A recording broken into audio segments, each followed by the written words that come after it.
सिंधिया, शिवराज सिंह चौहान, रमन सिंह। क्यों? क्योंकि मोदी जी ने बताया तुम्हारी वजह से तो एक वोट नहीं मिला, सब वोट तो मैं ईवीएम से लाया हूँ, तुम कौन हो? इसीलिए कान पकड़ के उनका बाहर कर दिया और वो कुछ नहीं कह पा रहा। पुलिस आपको जाने नहीं दे रही इलेक्शन कमीशन तक। तो इसीलिए जिस तरीके से इलेक्शन कमीशन को बंदी बना रखा है उसी तरीके से हमें भी बंदी बनाने की कोशिश कर रहे हैं, लेकिन हम दबने वाले नहीं हैं, हम बंदी बनने वाले नहीं हैं। हम इलेक्शन कमीशन को भी पुलिस के अमित शाह साहब के दबाव से आज़ाद कराने आए।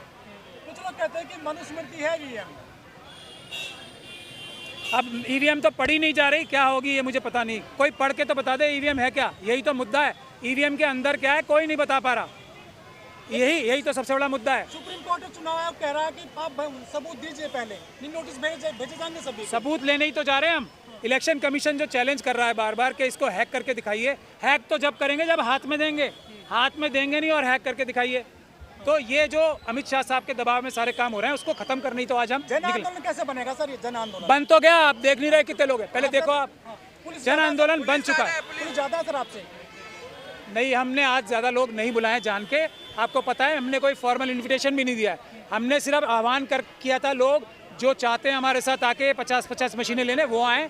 ये इसीलिए लोग आए हैं। हम कोई अगर इसको ऑर्गेनाइज करके करते तो यहाँ हज़ारों लोग भी हो सकते थे, हम नहीं चाहते, क्योंकि हम दुनिया को दिखाना चाहते हैं। पहले हम लोग सीए एनआरसी के प्रोटेस्ट करने वाले हैं, हम ऐलान कर रहे हैं यहाँ पे।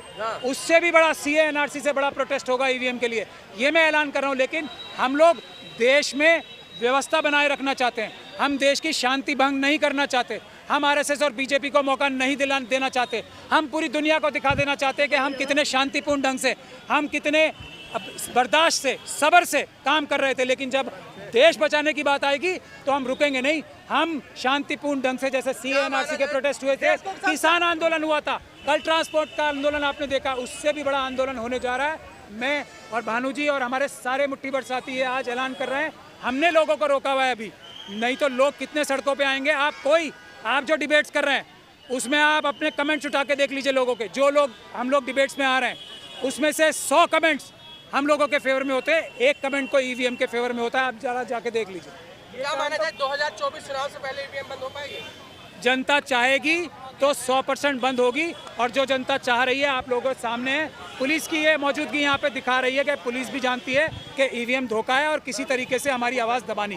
वोट तो पुलिस वालों की भी लूट रही, वोट तो पुलिस वालों की भी लूट रही है। इस देश के हर वोटर की वोट लूट रही है। दुनिया का कोई भी देश ऐसा नहीं है जिसमें बैलेट पेपर से चुनाव ना होता, कोई देश ऐसा नहीं है। भारत में भी हमेशा से चुनाव बैलेट पेपर से ही होता है, आज भी लोकल बॉडी के चुनाव बैलेट पेपर से होते हैं। विपक्ष क्यों नहीं उठा पा रहा है? विपक्ष उठा तो रही है, विपक्ष ने तो चिट्ठियां लिख दी, विपक्ष ने इतने बड़े बड़े प्रेस कॉन्फ्रेंसेस कर दी। विपक्ष से क्या उम्मीद करते हो? देश की जनता, आंदोलन शुरू हो गया ना। विपक्ष से बड़ी जो ऑर्गेनाइजेशन है, देश की सबसे बड़ी जो संस्था है, जो भारत की जनता है, उसने आंदोलन शुरू कर दिया है। तो अब विपक्ष तो जनता के नीचे ही है ना, जनता से तो सभी नीचे हैं। जब जनता ने आंदोलन शुरू कर दिया तो विपक्ष भी इसमें आएगा, इसमें कोई शक नहीं। प्लानिंग क्या है सर? कहाँ जाओगे यहाँ से? यहाँ से इलेक्शन कमीशन जा रहे हैं। उन्होंने हमें उम्मीद है कि हमारे लिए मशीनें तैयार रखी हुई हैं, इसीलिए पुलिस हमें रोकना चाहती है। लेकिन चुनाव आयोग तो सर कह रहा है कि सबसे ईमानदार चुनाव आयोग है भारत का, इसीलिए तो हमें मशीनें देगा आज, ताकि हम उसके ऊपर जो ज़बरदस्ती करके बेईमानी कराई जा रही है उसको वो एक्सपोज करके दुनिया को दिखा सके कि हमसे दबाव बना के चुनाव में घपला कराया जाता है।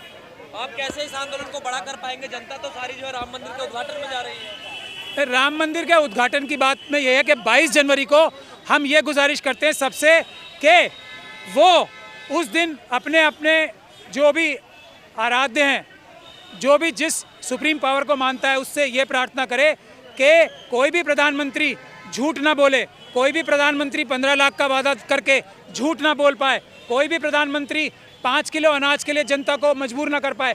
22 जनवरी का दिन हम इस चीज़ के लिए इस्तेमाल करना चाहते हैं, क्योंकि मोदी जी ने कहा है सब अपने अपने धार्मिक स्थलों पे जाएंगे। तो ये दुआ करें कि झूठ बोलने वाला प्रधानमंत्री कभी ना आए देश में, और जो झूठ बोले उसको सज़ा इस दुनिया में भी मिले, और इस दुनिया के बाद भी प्रधानमंत्री को, खासतौर पर झूठे प्रधानमंत्री को सज़ा दिलाने के लिए हम सब दुआ करेंगे इस बारे।